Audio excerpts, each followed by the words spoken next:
नमस्कार, आप देख रहे हैं कैपिटल न्यूज। मैं हूं प्रफुल्ल गिरी। पिछले दिनों कुशवाहा महासभा के जिलाध्यक्ष अजीत मेहता ने उप महापौर रहे इस शहर के राकेश सिंह के खिलाफ एक बयान दिया था और उन्होंने ये आरोप लगाया था कि जगदेव महतो जी की प्रतिमा को लगाने में अंकुश लगाने का उन्होंने काम किया था। और इस पूरे आरोप पर हमारे साथ राकेश सिंह हैं। और ये जो घर है, ये घर शकुंतला देवी का है, जो इस इलाके की वार्ड नंबर 3 की वार्ड पार्षद रही थी। और राकेश सिंह जी भी हमारे साथ हैं। हालाँकि अभी शकुंतला देवी घर पर मौजूद नहीं है, लेकिन इस पूरे आरोप पर, चूँकि इस इलाके से ही जुड़ा हुआ मामला है और आप पर सीधा आरोप लगाया है उन्होंने और कहा है कि ओबीसी समुदाय और एससी-एसटी समुदाय इससे आहत हैं। क्या है इस पूरे आरोप में सच्चाई? देखिए, जगदेव बाबू हम सबके प्रेरणा स्रोत थे।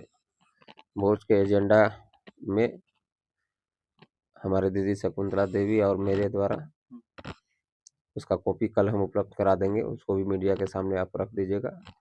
बोर्ड में पारित करा करके और सारे निमिया गांव के लोगों के समक्ष उसमें विजय कुशवाहा जी वगैरह सारे लोग थे और सतीश चा थे जो अभी नहीं रहे हैं। उन्हें सारे लोग थे, दीदी थी, सारे गांव के लोग थे। बहुत धूमधाम से उद्घाटन किया गया। उसका वीडियो फोटो सब हम आपको देंगे और बोर्ड द्वारा पारित है वो। ऐसा नहीं है कि उसको जबरदस्ती हटाया गया और जबरदस्ती लगाया गया वाला विषय नहीं है। वो जो प्रतिमा लगा है वो बोर्ड के द्वारा, नगर निगम के द्वारा पारित प्रतिमा है। उसको कोई हटा नहीं सकता है। तो उन्होंने जो आरोप लगाया है वो क्या निराधार है फिर? अब तो वो लगाए हैं तो उनका विषय है। अभी तो चुनाव का समय है, कोई किसी पर कुछ भी लगा सकता है। लेकिन आप दीदी से भी इस विषय को ले लीजिएगा। पूरे गांव में, निमिया गांव में घूम करके, क्योंकि निमिया और बेरिया, बेरिया मेरा गांव है, निमिया गांव है, दोनों सटा हुआ गांव है। हम इसी गांव के बच्चे हैं। अभी भी मेरा यहाँ पर सारे परिवार के लोग रहते हैं।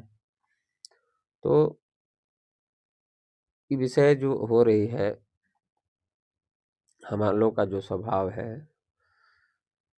वो हम लोग जात पात से उठ करके काम करते हैं। और पूरे कुशवाहा समाज की जहाँ तक बात है, तो आप पूरा निमिया, बैरिया, सुदना, आपको मेडिकल कॉलेज के अंदर जितना भी लोगों से मिलना है मिल लीजिए। अभी कुछ दिन पहले एक घटना भी घटा था कुशवाहा समाज के लोगों के साथ। तो हम लोगों ने रोड जाम करके, उसमें दीदी भी उपलब्ध थी, उनको सारा कुछ करने का काम किया। आप उनके घर जा करके मिल सकते हैं। और अजीत मेहता जी हमारे बड़े भाई हैं, उनसे आग्रह करते हैं कि एक बार बोलने से पहले सारे विषय की जानकारी होनी चाहिए कि मामला क्या है, तभी बोलनी चाहिए। तो आपने सुना, यही लोकतंत्र की खूबसूरती है कि अगर कोई आरोप किसी पर लगा दे तो भी आग्रह किया जाता है। और राकेश सिंह जी ने अजीत मेहता से आग्रह किया है कि पूरे वस्तु स्थिति की जानकारी लेने के बाद ही किसी तरीके का आरोप लगाएं। और साथ ही इन्होंने ये भी कहा कि बोर्ड में, निगम का जो बोर्ड था उसमें यहाँ की जो वार्ड पार्षद उस समय की तत्कालीन थी शकुंतला देवी, और इनके द्वारा इस पूरा जो विवाद सामने आ रहा है प्रतिमा लगाने को लेकर, उसे बोर्ड में पारित किया गया था और सहमति से ये लगाया गया था। और ये आरोप को इन्होंने निराधार बताया है।